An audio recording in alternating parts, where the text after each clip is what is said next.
자, 여러분 안녕하세요. 6월 20일 금요일 시장의 결정적 한 수를 찾는 매매픽입니다. 오늘은 지수가 3000P를 목전에 두고 다시 주춤한 이유, 그리고 그 속에서 우리가 찾아야 할 전략 포인트를 함께 정리해 보겠습니다. 그럼 바로 시작하겠습니다. 글로벌 마켓 요약. 어제 6월 19일은 미국의 노예 해방일 준틴스 데이로 인한 뉴욕 증시 휴장이었습니다. 하지만 시장은 멈춘 건 아니었죠. 일부 선물 지수는 조기 폐장을 앞두고 움직였고, 이 과정에서 다우는 마이너스 0.45%, 나스닥 100도 마이너스 0.53% 약세 흐름을 보였습니다. 눈에 띄는 건 유가입니다. 브렌트유는 먼저 무려 2.8%나 급등하며 배럴당 78.85달러를 기록했는데, 이는 작년 7월 이후 최고 수준이었습니다. 시장에선 트럼프 전 대통령 발언이, 즉 2주 내 이란 공습 여부를 결정하겠다는 메시지를 중동 리스크 확대 신호로 해석하고 있습니다. 유럽 쪽에서 IMF가 유로존 국가들의 재정 확대를 공식 촉구하면서 스톡스 600 유럽 지수는 주간 기준 2.5% 하락 마감했습니다. 해석 포인트는 이겁니다. 유가 급등이 본격화될 경우 국내 시장에선 S-오일, 한국석유, 대성에너지 같은 원자재 에너지 민감 종목들이 단기적으로 수급 주도주가 될 수 있다는 점, 오늘 시장에 꼭 체크해봐야 할 포인트입니다. 두 번째, 국내 증시 요약해보겠습니다. 3000P 앞에서 주춤, 코스피는 2963.96포인트로 마감을 했고 장중 2996까지 돌파하면서 하락 전환했습니다. 코스닥은 778.62포인트로 상승 출발 후 약세 마감했습니다. 원달러 환율은 1375원, 약달러에서 워낙 약세를 보였고, 수급은 외국인은 마이너스 3151억 원, 기관은 마이너스 1780억 원 동반 매도 세를 보였습니다. 개인만 5306억 원 순매수했습니다. 국내 증시 해석 포인트를 보면 3000P 돌파 앞두고 경계감을 보였고, 지정학적 리스크 이중 압박에 시장이 약간 흔들리는 모습을 보였습니다.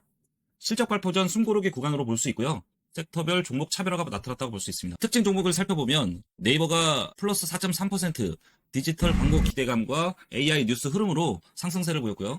페트로는 7.1%, 파마리서치는 플러스 4.2%, 저가 반등 개별 수급 변동성이 보였다고 볼 수 있습니다. 리가켄바이오는 1.9%, 기관 저점 매수 유입 추정되고요. 약세 종목을 보면 삼성전자가 마이너스 0.92%, SK하이닉스가 마이너스 0.41%로 외국인 중심 차익 실현이 나타났고, 하나에어로스페이스가 마이너스 0.97%, 방산테마 차익 매물이 나왔다고 볼 수 있고요. 에코프로비엠은 마이너스 1%, HLB는 마이너스 2.8%, 휴젤도 마이너스 2.3% 하락하면서 바이오 2차전지 단기 조정 가능성을 보였습니다. 섹터 포인트를 보면 기술주 중심 조정, 방산 AI 바이오 개발 종목 반등으로 볼 수 있고요.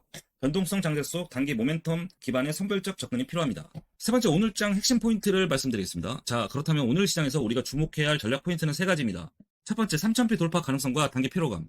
시장 자체는 분명히 강합니다. 하지만 3000선 돌파 직전에 매물대가 너무 많고, 기관은 이익 실현, 외국인은 방향 탐색 중입니다. 기술적으로 단기 과열 신호가 감지됐습니다. 두 번째, 중동 리스크의 단기성과 구조성. 트럼프 전 대통령이 이란 공격 여부 2주 내 결정하겠다는 언급이 나오면서 방산 에너지주엔 단기 수급이 들어오고 있지만 시장 전체엔 불안 요소가 작용하고 있습니다. 세 번째, 제도 개선과 정책 수급. 금융위가 주식시간 거래 확대를 논의 중이고 추경과 상법 개정도 진행 중입니다. 정책 테마주는 여전히 강한 배경을 유지하고 있습니다.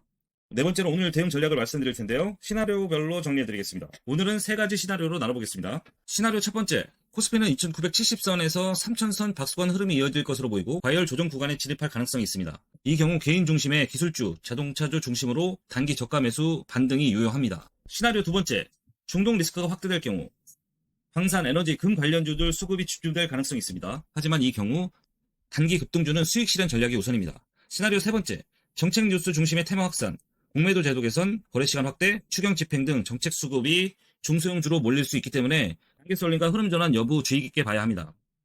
다섯 번째, 종목 전략 연결. 오늘 주요 뉴스 속 종목 흐름 이렇게 정리하겠습니다. 첫 번째, AI 플랫폼 테마. 네이버와 카카오가 기관 매수에 힘입어 신고가 흐름을 보였습니다. 정부의 AI 정책과 맞물려 국내 AI주 전체가 수급을 받는 모습인데요. 솔트룩스, 알차르 같은 AI 모델 기업들도 같이 주목해야 합니다. 두 번째, K페인트 스텔스 기술 부각. 국내 도료 업체들이 방산 소재 기술력을 부각시키며 사마페인트, 노르페인트, 조광페인트 같은 종목들이 부각됩니다. 세 번째, 구리값 급등과 전선업체 수혜. LME 구리가 반등하면서 대한전선, LS전선아시아 전기 같은 종목들이 다시 주목을 받고 있습니다. 네 번째, 바이오 모멘텀. 유한화학은 미국 HIV 주사제 승인 수혜 기대감이 있고 젠큐릭스는 글로벌 암 진단 제품 계약 체결 소식으로 기술 수출 기대감이 형성되고 있습니다. 다섯 번째, 반도체 하드웨어 부품주. 삼성전기가 미국 마벨의 캐퍼시터 공급을 확대하며 신사업에 대한 기대감을 키우고 있습니다. 코리아 서키트, 인터플럭스 등 관련주들도 함께 체크해볼 필요가 있습니다. 여섯 번째, 전략 키워드 요약.